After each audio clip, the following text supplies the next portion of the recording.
Well, we were thinking of starting a Patreon, but just as we were about to, we thought, wait, there's somebody we should email. We have to contact Serie A HQ and see if they can give us any advice on how to monetize this huge project. Guys, it's been a long summer. It's been a busy summer, but we are back. Welcome back to the Anglo-Italian pod. My name is Rory, and I'm joined by my very good friend, Adam. Adam, how we doing, man? Yeah, very good. Glad to be talking all things Calcio for the very first time in this season.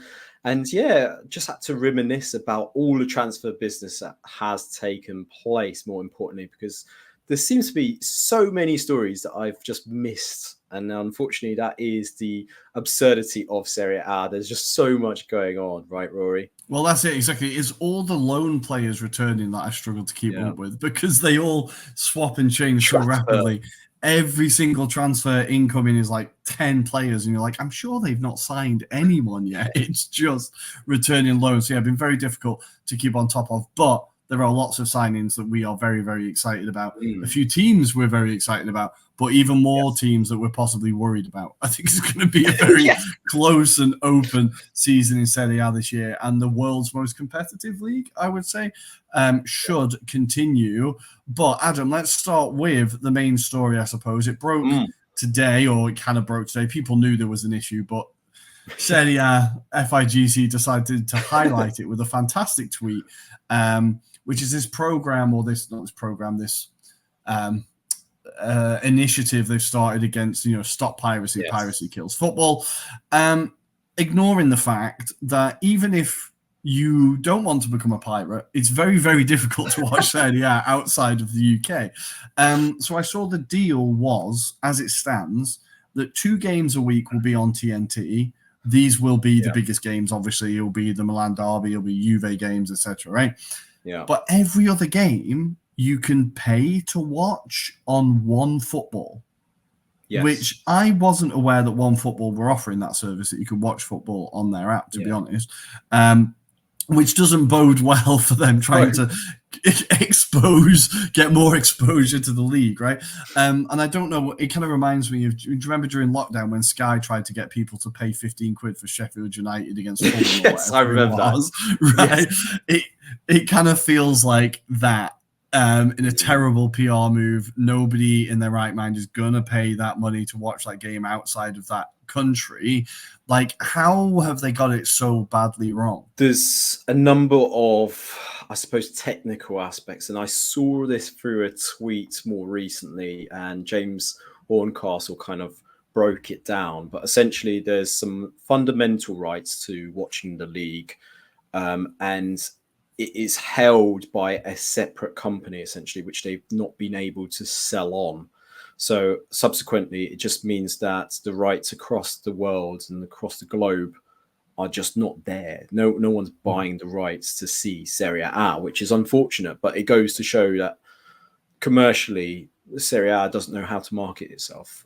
Even the deal that they did with the North America deal last year with Paramount Plus, it was slightly twisted in the sense that there was a lump sum, but there's some additional commission to be gained as well. And this is subject to the rights that they have. And it's a very complicated business, to say the least, Rory. But it's just surprising, given, I suppose, how exciting the league was last year in particular, that they've not been able to kind of get around the table and work out a strategy of how they're going to sell the rights. I mean, if there's a good example of how they could have gone about it in the current predicament that they find themselves, is have a look at what the MLS have done in terms of keeping it in-house, perhaps, and doing a subscription service, and therefore forcing some form of revenue rather than promote piracy days for the first 2 game weeks while they try and work out what the hell they do next.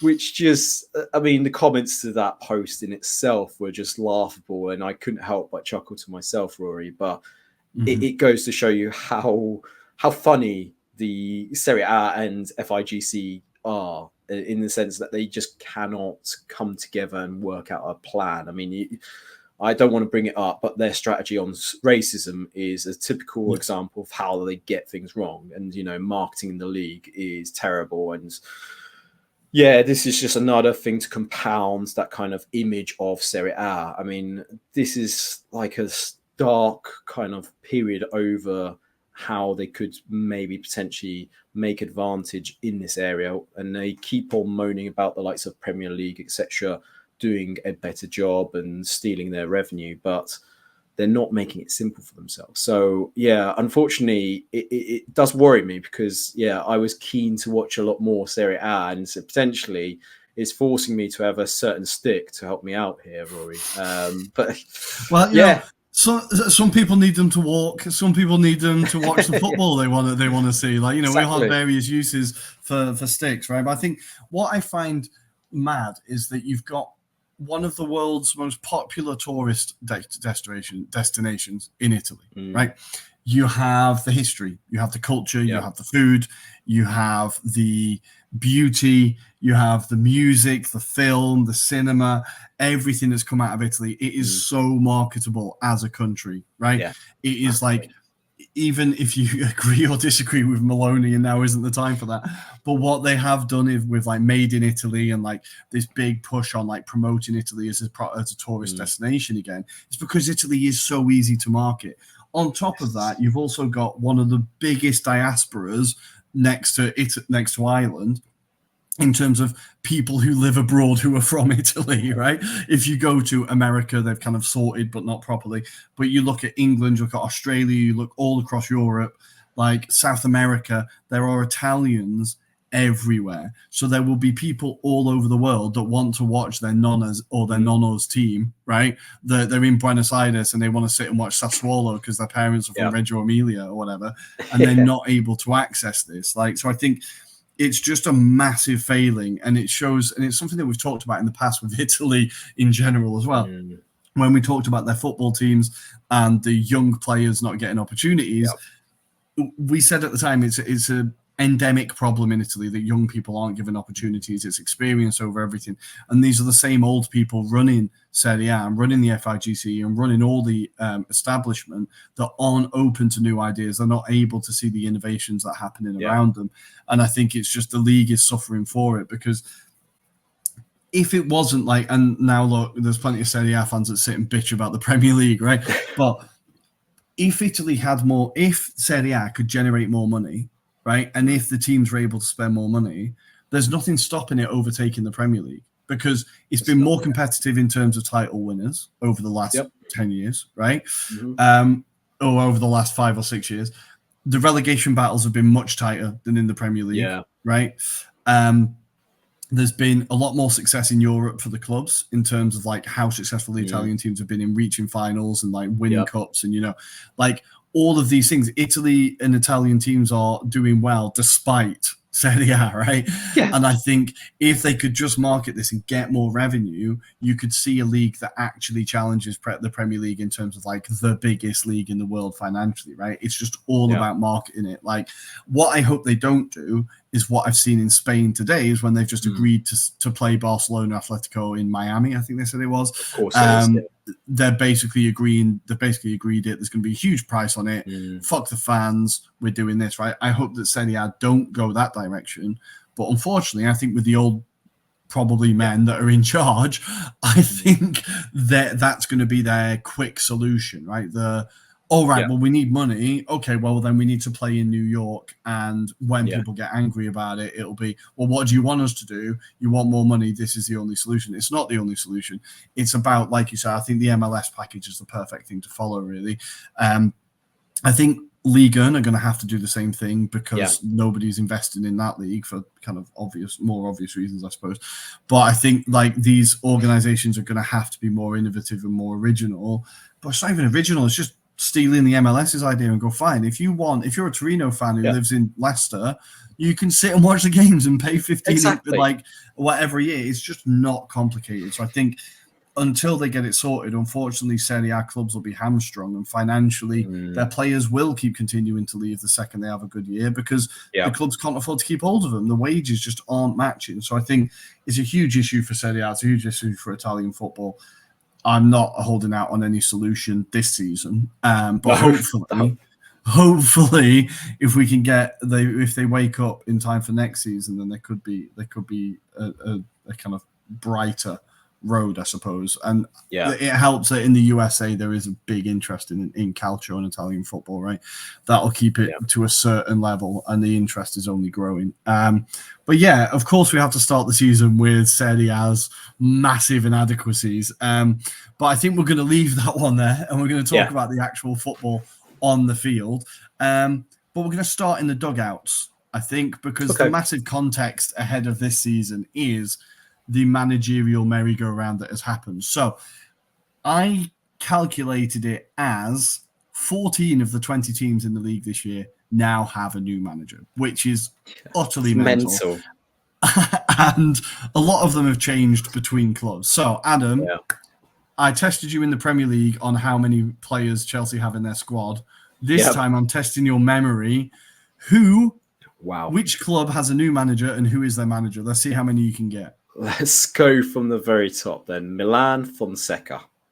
Very nice. That's one. I'm just going to highlight them here nice and quickly. I'll put them bold. That's going to work. Good. Yes, good. Yeah. Juventus Thiago Motta. Juventus Thiago Motta, of course, one we're all excited about. Fiorentina Rafael Palladino. Fiorentina Palladino, very good. And obviously in the other direction, Vincenzo Italiano to Bologna. Very good. This is how you figure it out. You follow the trail, right? He left there. I'm trying my best to kind of go chronologically and maybe not regionally, but we'll try our best here. Monza, Alessandro Nesta. This is one for Calcio enthusiasts. Nesta in the dugout in Monza. Beautiful. Now, I might be going a bit to the bottom end of the table when we start talking about these candidates. Paolo Zanetti at Hellas Verona. Something less exciting, maybe, but Zanetti at Verona. Marco Baroni at Lazio. Baroni at Lazio, an intriguing one. We're going to be talking about that, I'm sure. Napoli, obviously, with Conte. Return of the Mac. He's back. Antonio Conte back in the league. I cannot wait. Cannot wait for the scenes. And Empoli, we've got Roberto De Versa. An interesting one, but De Versa in at Empoli. The move that I didn't anticipate to happen this summer, which was David Nicola at Calgary. They are guaranteed safety because Davide Nicola's in charge, right? That's how it works. Yes. Now, so how many does that put me on, Rory? You have 4 left. It's not bad. You're doing pretty well. 4 left. Okay. Just trying to think now. So I've got rid of most of them, haven't I? The big hitters, so to speak. Yeah, now you're coming down to the kind of more obscure ones, I'll be honest. Yes. Venezia is Eusebio Di Francesco. Very good. Fresh from relegating Frosinone. He's up for another one. Here we go. Probably going to relegate Venezia, but we'll keep that thought to the side. I've forgotten his name, but he's the guy that went from Venezia, and he's now the coach of Torino, and it's going to do my bloody head in. I think at this stage I'm going to give up just because I'm conscious that we want to talk about other footballing stuff right now, Rory. But I don't think I've done too badly there. There's only 3 left. I'm impressed, honestly. So the ones you missed, Torino, obviously Juric was out the door. Vanoli is his name from Venezia. One that's kind of intriguing. Udinese, of course, have brought in from the extra class Costa Runjaic. And Como, of course. They did have Osham Roberts in charge, but it is Cesc Fabregas. Well, that's not a bad effort, Adam. I'll be honest. That's pretty good. Hopefully you did well at home as well, listeners. Adam, one you're most excited about? One of those appointments where you're like, I cannot wait. I think, obviously I don't know if I should be excited about Thiago Motta at Juve, but there is an element of that should be a very good move. I'm intrigued to see how Baroni does at Lazio. I'm glad that he's got an opportunity there potentially to do much or a lot more. Conte is going to be fascinating to see if he can last more than 18 months in a row. I don't. I'm just trying to think. I think Fonseca's starting to grow on me a bit. And that may be because of the projects at Milan rather than necessarily Fonseca. And maybe Fonseca has also learned from his experience at Roma, Rory. I think there's a potential that he's learned from his time. Maybe he will be a bit more astute with how he manages that situation. But I suppose if I'm going to put my hat on it, I'm going to say Rafael Palladino at Viola or Fiorentina. I think that's a very exciting one, given the kind of, I suppose, Fiorentina fans have been a bit disappointed with Vincenzo Italiano and what he delivered. I know he didn't do too badly in the grand scheme of things, but I think they were anticipating a bit more exciting football, shall we say. And I think with Rafael Palladino, you've got a progressive coach there. He's brought in some really exciting players into that mix. I think this is a very exciting time at Fiorentina. I mean, what about yourself? Who kind of gets you interested?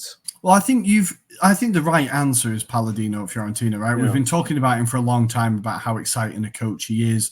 And it's good to see him getting that opportunity. I think Fiorentina have acted have just nailed the timing, because I think they've seen the opportunity and they've gone, if we don't get him now, he's going to go somewhere else this season and we're going to be kicking ourselves. I think the idea that they've made good business, like you said, Pongracic in from Lecce, who was one of the better centre-backs in the league last year and a team that were kind of struggling. Moise Kean will move on, but they've brought in players like Colpani and, David De Gea in goal. Like, there's some really good business there. And we saw that with Monza, they would always just not quite kick on. They just have that little, not quite enough quality to get them over the line. And here he's going to be working with a squad where there is that little bit more quality. The issue for Fiorentina is that obviously Bonaventura has gone. He was getting on, but he was a big player for them last year. And of course, the fact that Gonzalez looks like he's heading to Juve, there's another hole there in the squad to kind of be filled, which I assume Colpani is kind of there for, right? They've brought him in already. If Gonzalez goes, he can kind of fulfill that role, but that's putting a lot of weight on Colpani's shoulders in a step up into a team that's going to be playing in Europe if they qualify, right? But they should do really. Going to be playing in Europe and challenging at a higher end of the table. But I think it's a very exciting time for Fiorentina. And obviously, they've just finalised, it's not on transfer market yet, but they are finalising the signing of Gudmundsson now. Many issues off the field, right? But no supporters seem to really care about that anymore, and less owners. Yeah. But as a player, another very exciting signing for them, right? Attacking-wise. Yeah, definitely. I mean, we forget about Milinkovic as well, who's left Fiorentina as well. He was a staple in that kind of defence. So a lot of maybe concentration around Ranieri and Quattro being the key in that defensive line. I think what's been pleasing from a Fiorentina point of view is how they've been playing their football as well. They've obviously had the preseason tour in the UK, believe it or not, taking on some of the championship clubs, which I was so surprised at. But yeah, they've got an exciting squad, Rory. I genuinely feel like there's something there. There's something that, I feel with Palladino, he can get the best out of this group of players. Ricardo Sotil kind of, had his moments last season as well. And Nico Gonzalez is an intriguing one because I don't think they necessarily had to sell him. But obviously Juventus, it's probably the lure of Juventus, and that's probably hurting them a bit more. But I suspect, I think there's going to be some more business done. I don't think Gudmundsson is the only signing that we'll see before the end of this window, the Mercato window, as they would call it in Italy. And let's wait and see. But they are one of the teams that I'm excited about. I think they will push on this season. The other manager I wanted to say in terms of like levels of excitement, I think it has to be Conte making a return to Napoli or making a return to Serie A. Really, I think like in terms of the headlines that is going to create, the aggression in the dugout, the many rivalries that come with Conte, right? I think it's going to bring even more drama to the league. I'm really excited about that. And even for Napoli, like obviously last year was an embarrassment, right? Worst title defense ever. That in which it was still the same players, and I think for Napoli fans and for the squad, it's really important that they just move on, fresh start, let's go. Osimhen is going to go to somebody at some point. I think it's now vital that they get him out the door as soon as possible. who they bring in. I saw that, the Lukaku deal is now under threat. They're not quite sure if it's going to happen. They've been linked to David Neres from from Benfica, I want to say, as a potential kind of alternative, which would be an interesting move.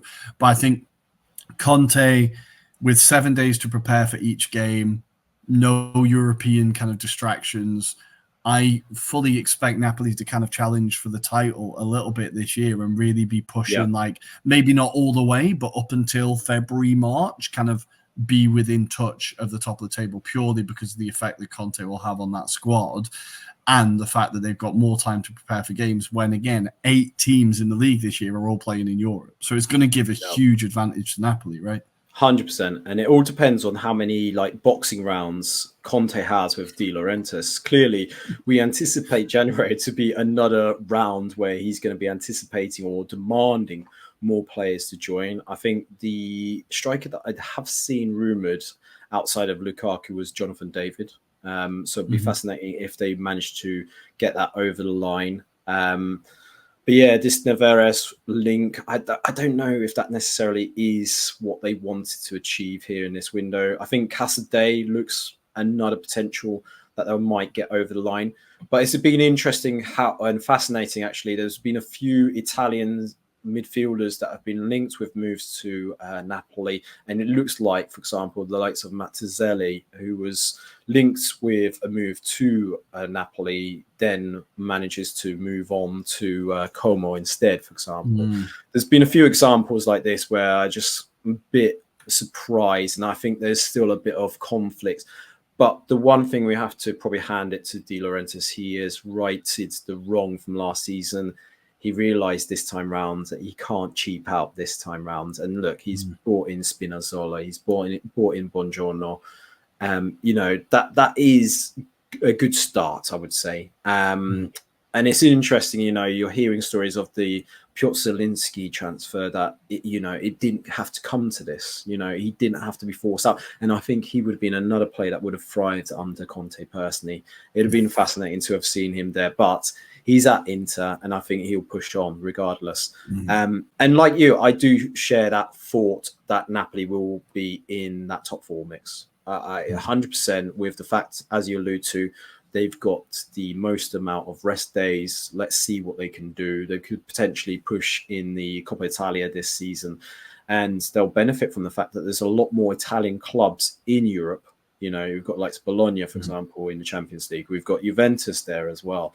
So there's going to be a lot more or a lot less pressure, should we say, on Napoli, but maybe more pressure for them to be in that top 4 mix by the end of the season. And I suspect De Laurentiis has put the expectation of potentially being back as number 1. So let's see how that pans out. And the final one we need to talk about, because we haven't really covered it all yet, is Motta going to Juve, right? This is a big story. This is, the most exciting coach in Serie A last year. Incredible things at Bologna. Juve have acted decisively again, got their man, gone out and kind of relatively backed him. Like they've kind of, brought in the players more or less that he wanted. They're trying their best to get rid of the players that he doesn't want.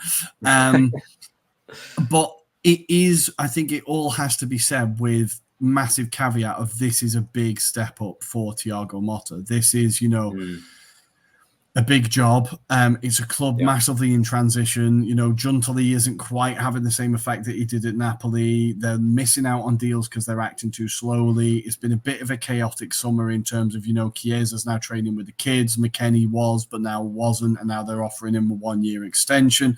There's a lot of chaos going on around him, right? So there's a lot for him to deal with. Just to remind people, the players they brought in, it's a pretty good list. Like they brought in Douglas Luiz from Aston Villa, Kefren Turam. So in theory, that's the issue with the midfield, more or less. Looking a lot better than last year, but more or less sorted. You got Juan Cabal from Verona, a player that I was very excited by last year. One of the many bright sparks that are now left for Verona. And of course, they've shipped out Chesney. They've paid him off, but they brought in Di Gregorio from Monza. Again, one of the best keepers in the league, one of the most reliable. So they've done good business. Like, how do you see Motta's appointment going? Because he also has to implement a completely new style of play to a team that are terrorized and scarred with the PTSD of Allegri ball, right? They have. I was initially fearful because I felt like, look, Juventus have really tapped on to Thiago Motta. They've got the business done early. They had the intent to bring him in, get that philosophy of football into that club and breed that kind of confidence of, this is how we're going to structure our club. This is how we're going to play football going forward. I think they've all been quite depressed from the kind of Allegri hangover, should we say. But as you allude to, is structurally they've got things massively wrong. I think the way that they've been dealing with the player scenarios that they've been trying to ship off, just the example of, like, say, Arkadiusz Milik, who he's been another one that's been kind of been told to go, but then he's been invited to train with the first team, and now Motta's kind of having second thoughts. He'd like him to be there because I think Vlahovic isn't firing on all cylinders, for example, and he sees him as an option now. So it's a really strange scenario that they find themselves in, because you've got, I don't think this is Thiago Motta necessarily driven. This is definitely from a board point of view that they're trying to get rid of these players. But there's a way to do it. There's a way to get these players off the books. And, I think they've really dealt with this really badly. And it hasn't helped that kind of, I suppose, stabilization of what they're trying to achieve going forward. I think there's been a lot of players that were moved on in the summer and since. And yeah, I see this as basically transition for Juventus. There's not going to be that same levels of depth, I feel, this season. I think they will be there or thereabouts, but not maybe Scudetto chasing. I think they'll be outside of it. And that's purely down to the fact that I think a lot of the players are still going to be developing. They still need a hand. It's worrying when you heard stories about Manuel Locatelli as well, potentially moving on. And that was quite a big one, when the rumors came out about Bournemouth potentially signing him. And, and this was all stemmed from the fact that he was getting abused on social media. People, their fan base had it in for Locatelli. Now, I appreciate that he doesn't help himself sometimes, maybe with his comments, but there was nothing wrong with the player. The player, he wanted to be there, and he demanded that move when he left Sassuolo.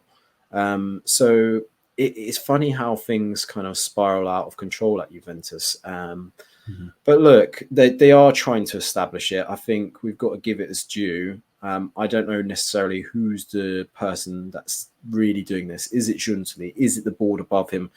I certainly get the impression it's not Motta. But Motta obviously hasn't really impressed in the pre-season. The pre-season has been very disappointing. And I think fans are going to have to be patient. And it'll be fascinating how much time is afforded to Thiago Motta. Because, look, it took some time at Spezia. It took some time at Bologna.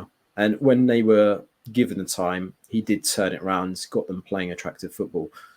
I feel with Juventus, they're a club a bit similar to a Man United, where they don't really necessarily give the players and managers time. And it'll be fascinating to see how this season unfolds. But critically, I think it's going to be where Motta's going to be judged is the results and what he brings to the overall table. And if they aren't seen to be challenging, then I think they may be forced to bring someone that is going to bring that kind of instant impact. And dare I say it, I suspect Allegri's on gardening leave as opposed to being sacked.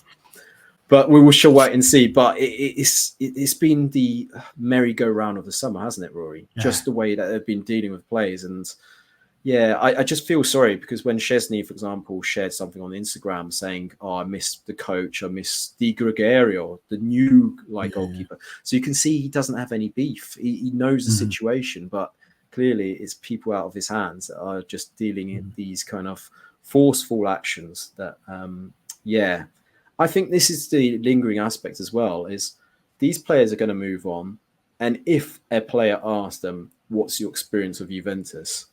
what do you think they're going to say?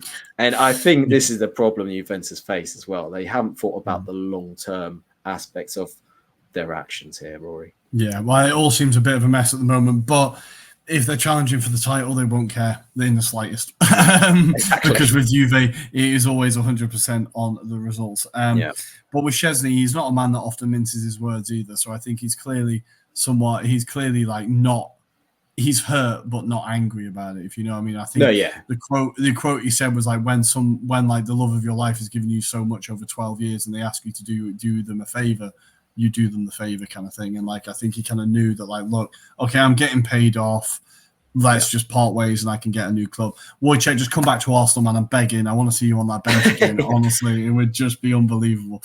But guys, we're going to take a very quick break, and when we come back, we're going to look at how we think the season will go, and we'll be looking at the top, middle, and bottom of Serie A. We will see you on the other side. So, Rory, we are back, and let us talk about that top kind of four mix. And we'll start off with kind of alluding to the champions, that is Inter Milan.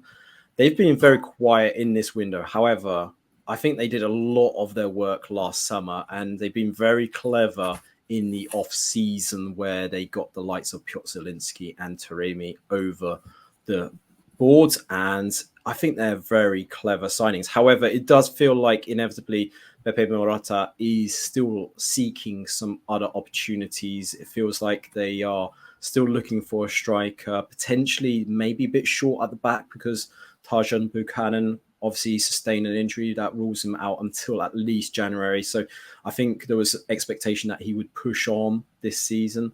But yeah, how do you think the defense of Inter title is going to go? And do you feel Simeone Inzaghi is going to maybe evolve this group of players again? Yeah, I think every year we've seen steady improvement from Inter, right? And from under Inzaghi, we've seen the play evolve from a kind of sole reliance on wing backs to it being the wing backs being key, but also the center of the park having real push and real threat through players like Thuram and stuff as well. So I think we might see another evolve or another evolution there, and kind of some more tweaks. The midfield has been easily the best midfield in the league for seasons now. I think you kind of leave that where it is. It'll be interesting to see if Fratesi gets more starting minutes. He was used a lot as an impact sub last year and did very well, but it'd be interesting to see if he gets to start with players like kind of, Mkhitaryan, etc., becoming the victims of time. I feel like it would be interesting that Fratesi maybe would get some more starting minutes.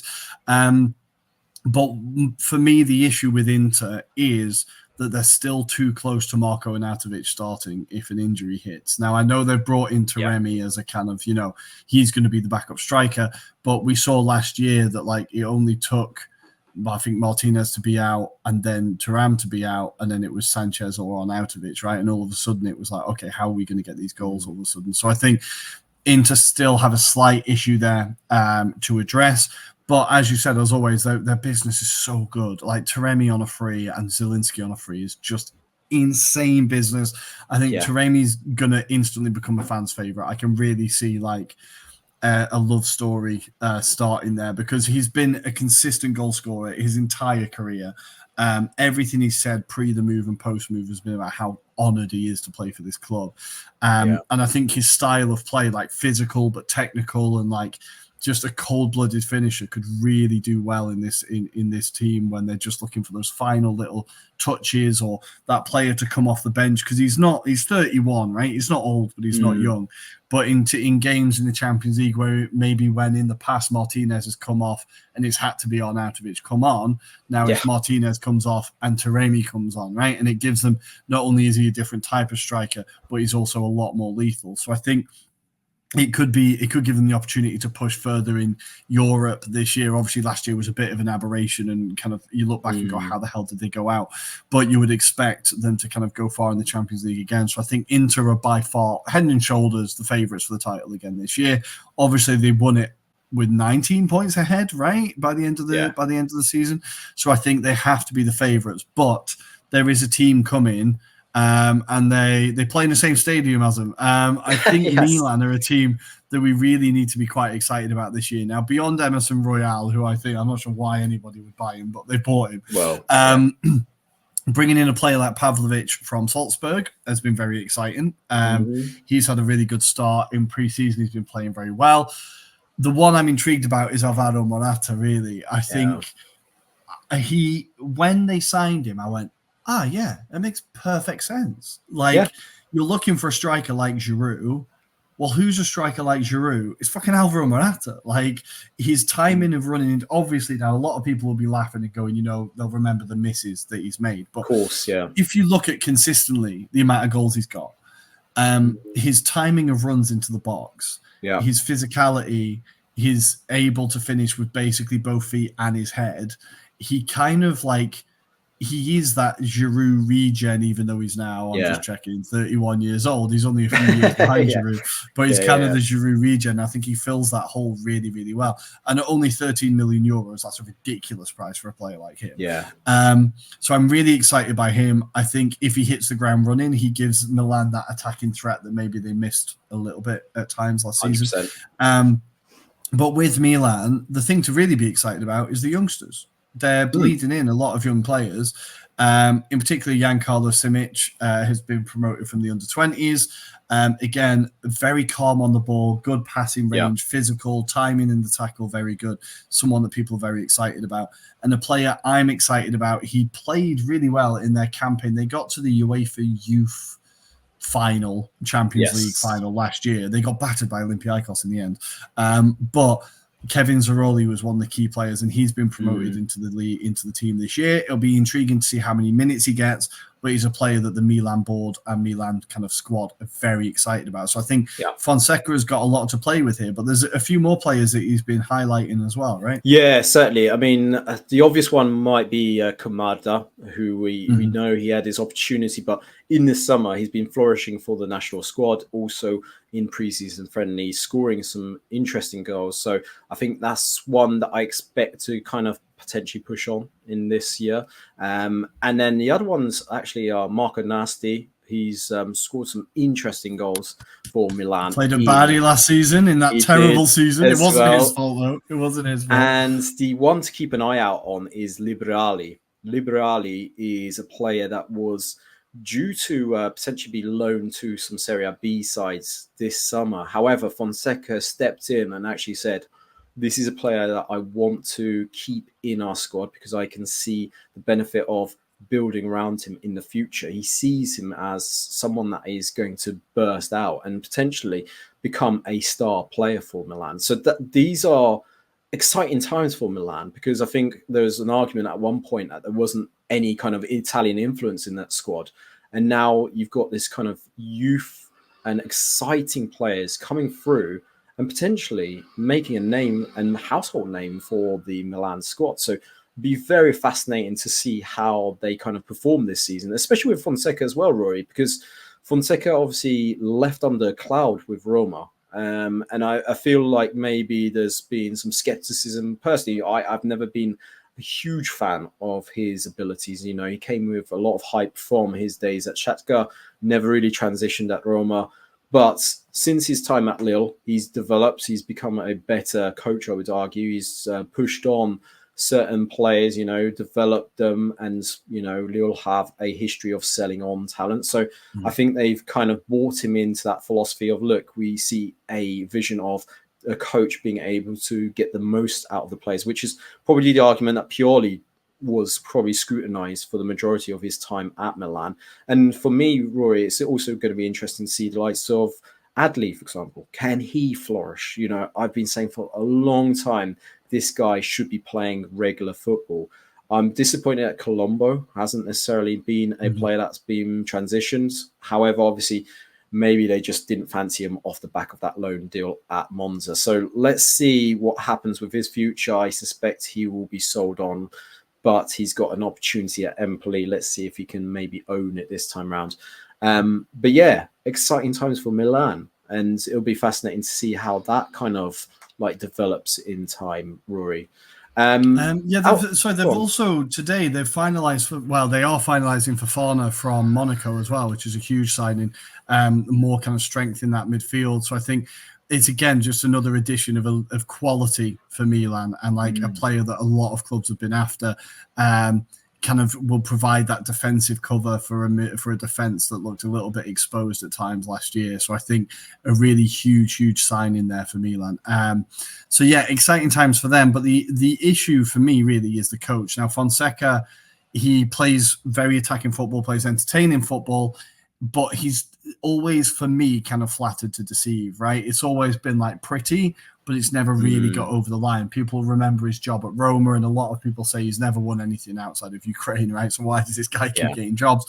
But I think in the kind of state that Milan are in, and I mean that not in a negative way, but like with the youth of the squad, with this kind of onus on developing players, he could be a really good appointment, right? In terms of, even if he doesn't win something, setting up the squad so that they can win something in the future. Definitely. I think that's where they were looking to kind of progress. I think if you look at how Pioli kind of took that style of football, he never really progressed it. And I think there was question marks about who was the decision makers necessarily. So let's kind of see how this unfolds now, because obviously we've got Ibrahimovic as well in charge here. So will there be a different kind of thinking? Because you remember the days of Paolo Maldini being in charge and how that kind of transitioned. Unfortunately, they didn't necessarily, the main kind of Cardinale group, get behind Maldini's vision. And I think that was really a testament as well of how Pioli developed those players. So let's see how Fonseca kind of pushes on. I'm going to push this conversation to Atalanta, Rory, because Atalanta are, I think, everyone's kind of favorite dark horses for this Scudetto. And they are shaping up. Now, obviously, let's kind of get the elephant out of the room. Scamacca and that injury, horrific, and it felt like it was going to hurt their chances this season. However, they immediately just went, do you know what? We've got some money in the bank. Let's bring that guy for Genoa. Retegui's through the door. But it's not just Retegui.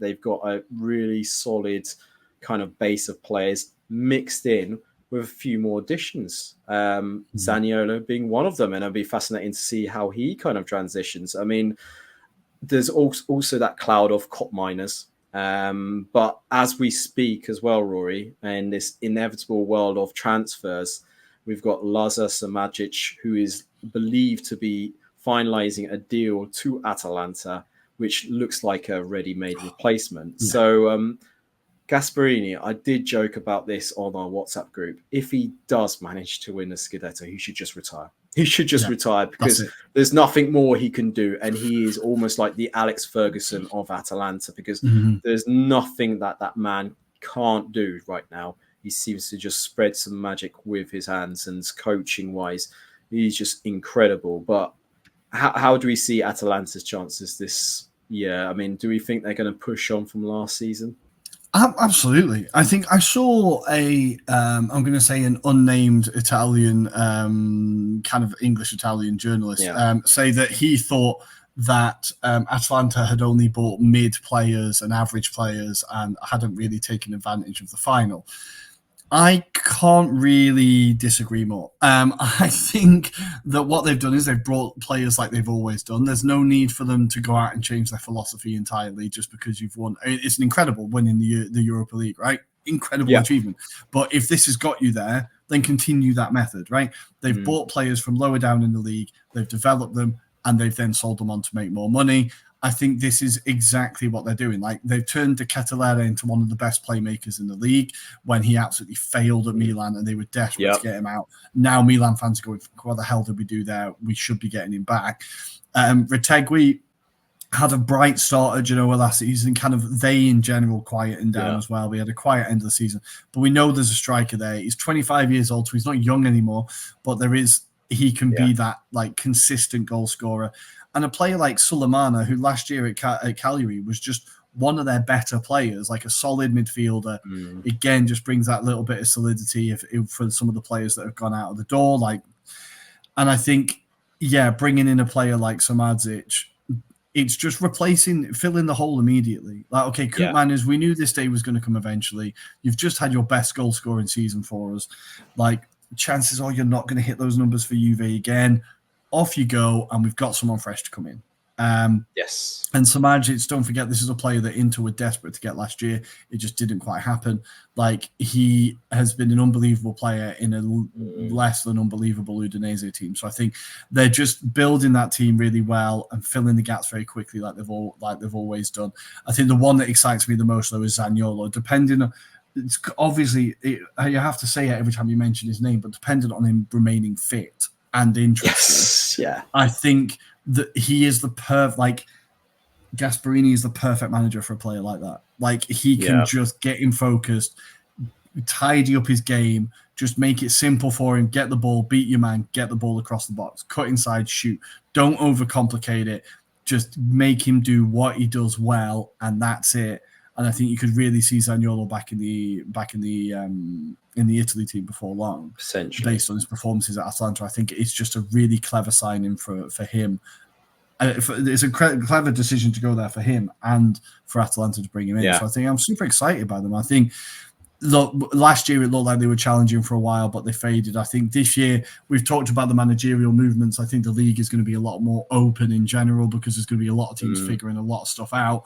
Atalanta are a steady ship, right? Gasparini's been in charge for a long time. Everybody knows the drill.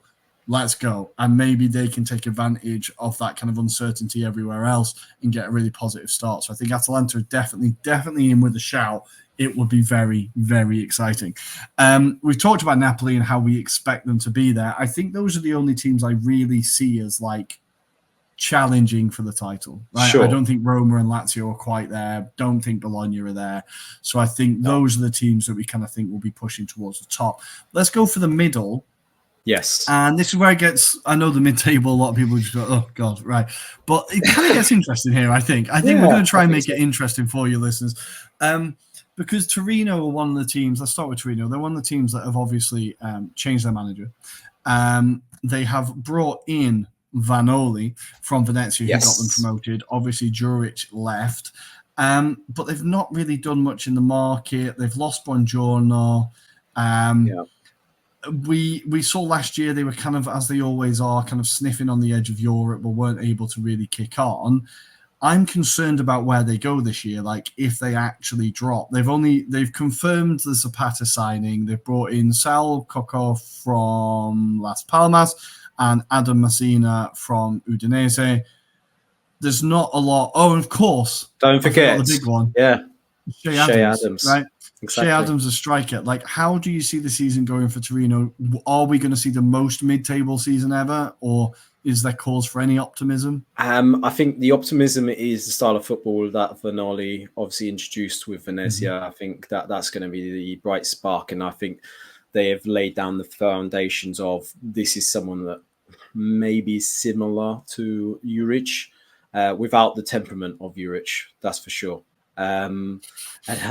That's probably putting it kindly. But yeah, I think from a point of view of progression, I think it's going to be. I think there's going to be times this season where I think Torino will be hovering above those relegation zones, and that's I think worrying from a Torino point of view because I think there is still enough quality within that squad. But not enough to progress them, not as exciting as we've spoken about, say, Fiorentina, for example, who I totally expect to push on. Roma have invested quite astutely, I would say. I don't think they're finished either. So I think there are teams around that kind of mix. Even Como, for example, they've added quite cleverly by having a few astute players from, the league itself, mixed in with those kind of experienced journeymen from across Europe. That's going to be a fascinating one to watch from the outsider point of view as Como personally and how they kind of progress. Monza, I'm intrigued personally, but I don't think they will be in the same caliber. The one I would say keep an eye out on actually to push into that kind of mid-table mix could be Udinese with Runic, who they bought in off the back of his spell at Legia Warsaw, and the story comes about that apparently a scout or Udinese personnel had seen him when he was at Legia Warsaw. They were watching a match against Aston Villa at Villa Park and they were impressed by the way that his style of football came about.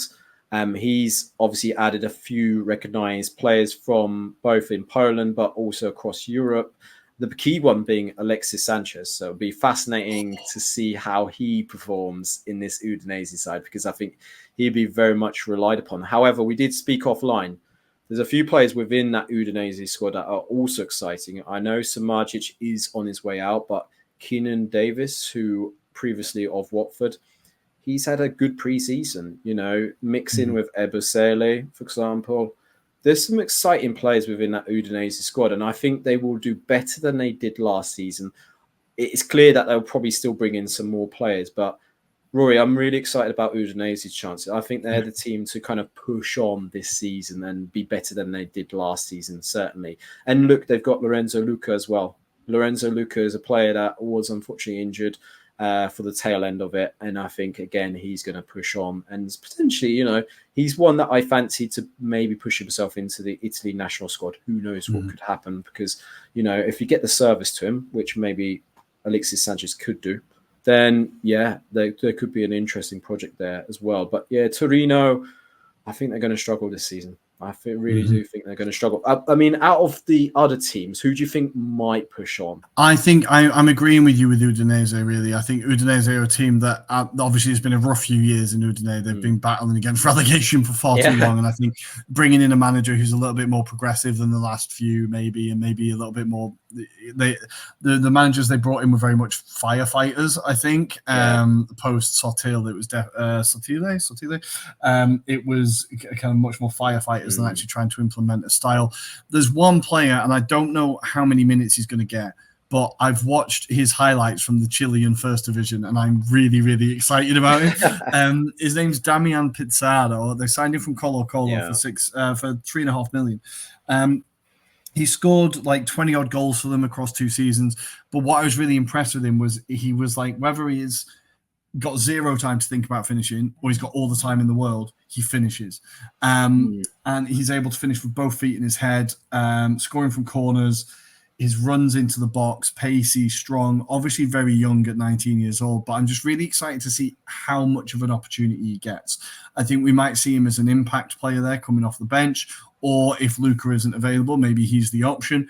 But I think there's just a player there that maybe we could be seeing sparks of the old Udinese, kind of, finding those gems from South America. Or from Chile even, and bringing them in. So I think that's a really exciting signing for them. And the manager seems like an exciting appointment. So I think Udinese I am very intrigued by. Monza, I think, will be interesting to see. Look, every Serie A romantic wants to see Nesta become the best manager in the world, right? You want to see Nesta live up to the legacy of his playing days, right? So far, he's done well in the lower leagues. In the clubs that he's managed, they've been okay. He's made playoffs. They've been steady.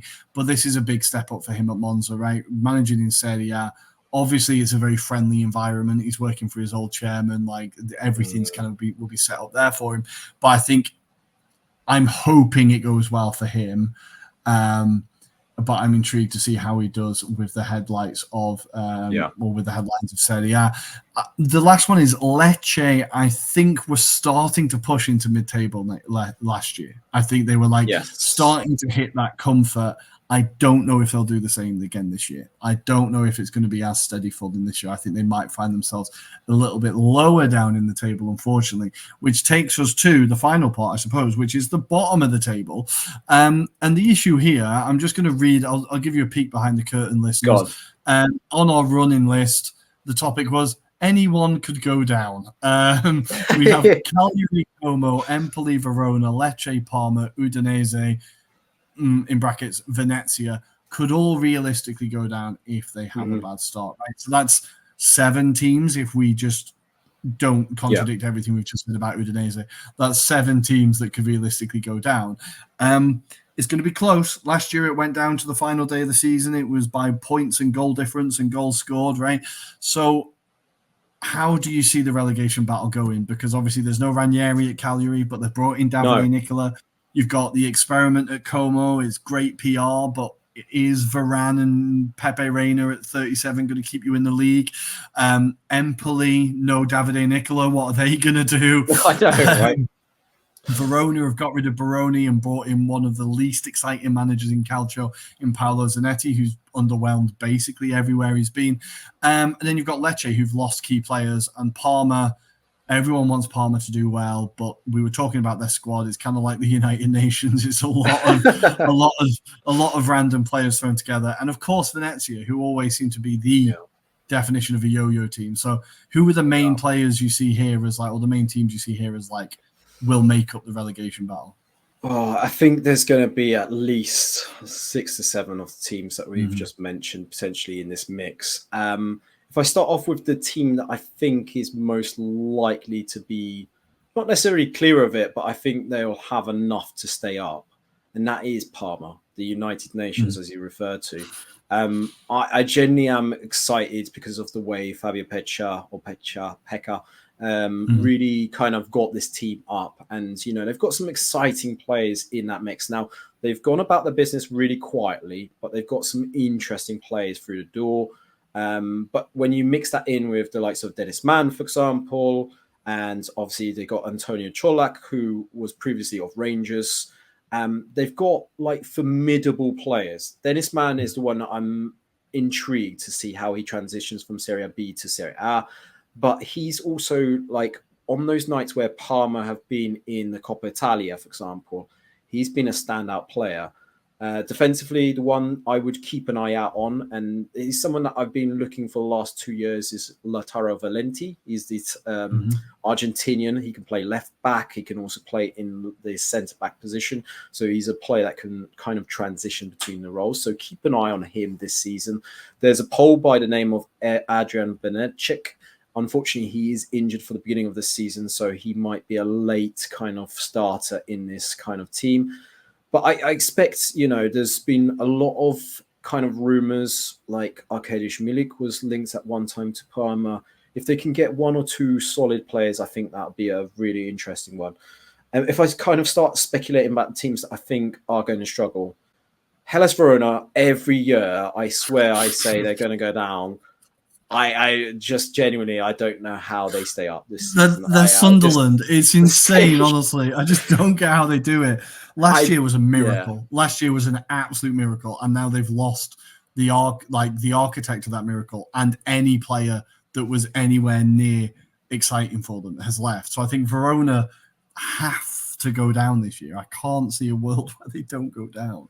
But you know what, Rory, I'm scared of actually saying it. I'm scared of actually saying it because it might not happen.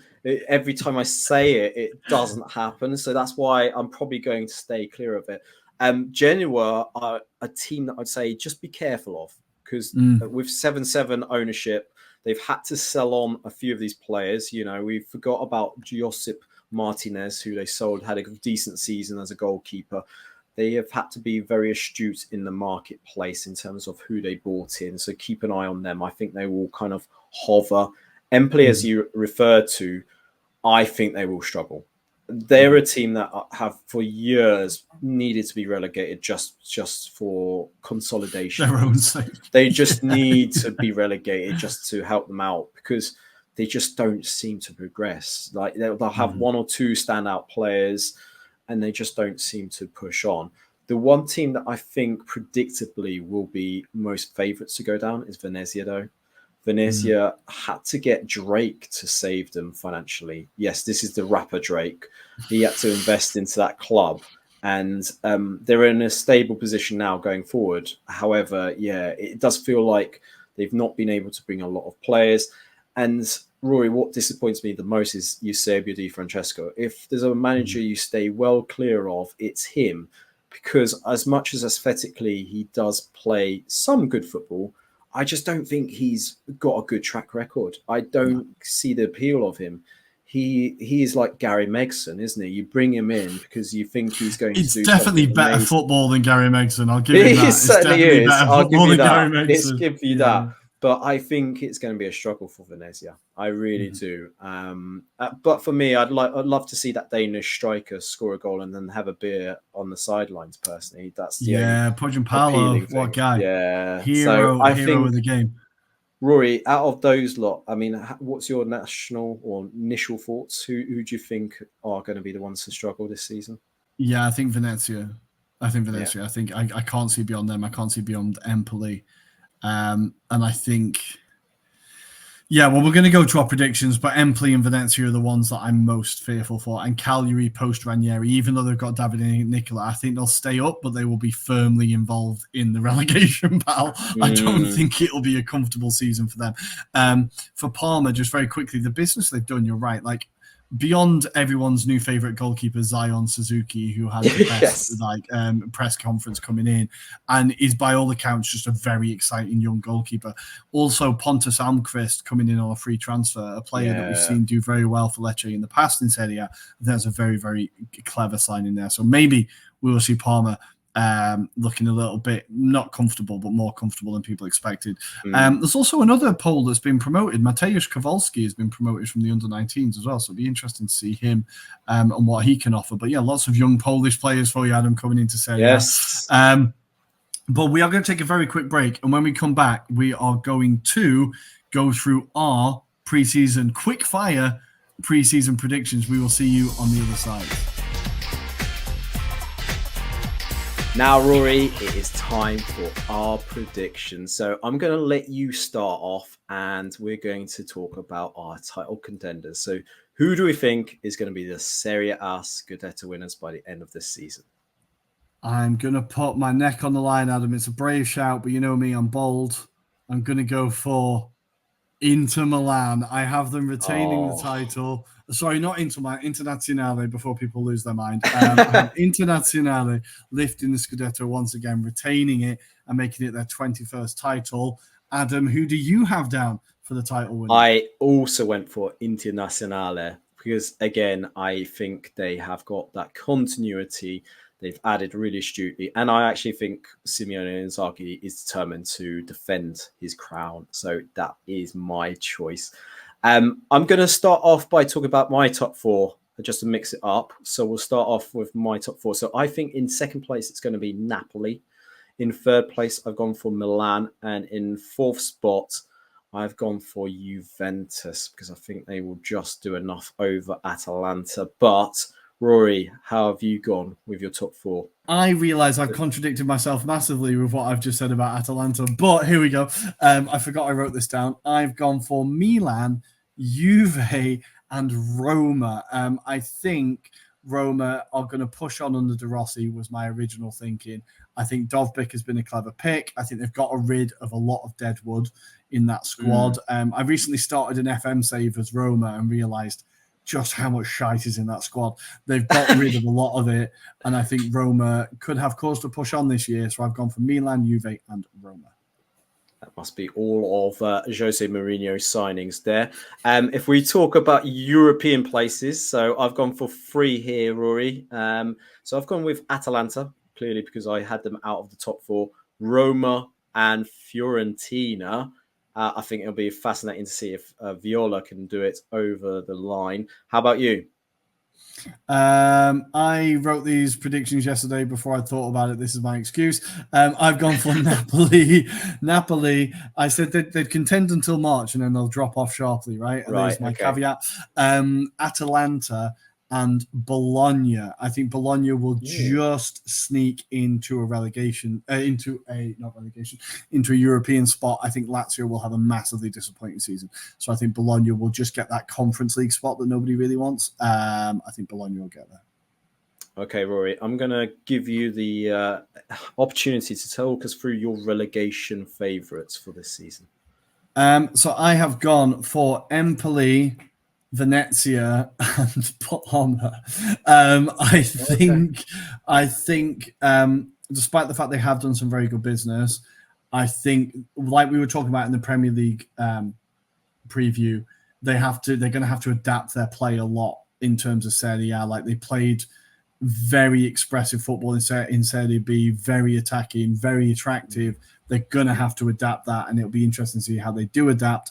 Empoli and Venezia, I think, are basically done. Verona, I think this is a hoodoo that means they will forever stay up. So I think Parma will just go down and be unlucky. Who do you have? Okay, so I went for Empoli and Venezia, like yourself, but I actually went with Calgary because I think the Nicola effect is not going to take place because he'll be sacked before it gets to that point. Okay. I think inevitably it'll be a bit like his days at Salernitana, where he might be brought back after a week and then sacked eventually. But we shall wait and see. Now it's something different, obviously, because in Serie A we talk about MVPs here, Rory. So I've gone for, predictably, Lautaro again. I think he will be the MVP for this season again. I just think he's going to push on and cement his crown. However, have you gone for someone different? It's from the same team, and nobody will be even slightly surprised in who I pick. I've gone for Nicolo Barella. I think he's going to take back. Well, he got the midfielder of the year. I don't know if he's ever got MVP, but I think if Inter go on and retain their title, he is developing every year as a player. And I think he's even slowly starting to add more goals. So I think Barella could really make it his season. And he's obviously my absolute favourite, so I've backed him for MVP. The next one's a little bit more difficult, though, Adam. We've got Young Player of the Year, or Rising Baller, or whatever they want to call it. Well, who have you nominated? This one's a little bit more difficult. So maybe predictably, but I've gone with Matteo Sule because I think that move to Roma is actually quite a clever one.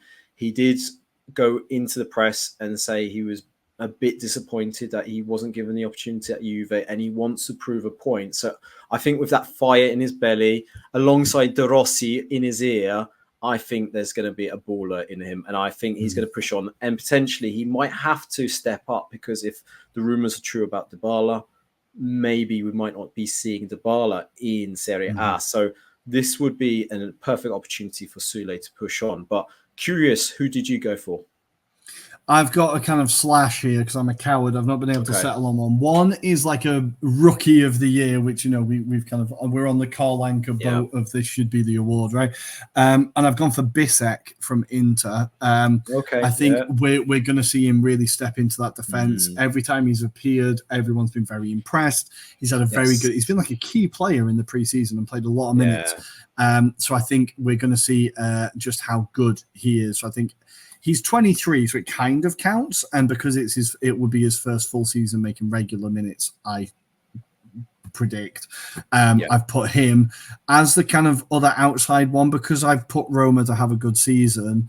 I've gone for another favourite. I'm very predictable, but I've gone for Baldanzi.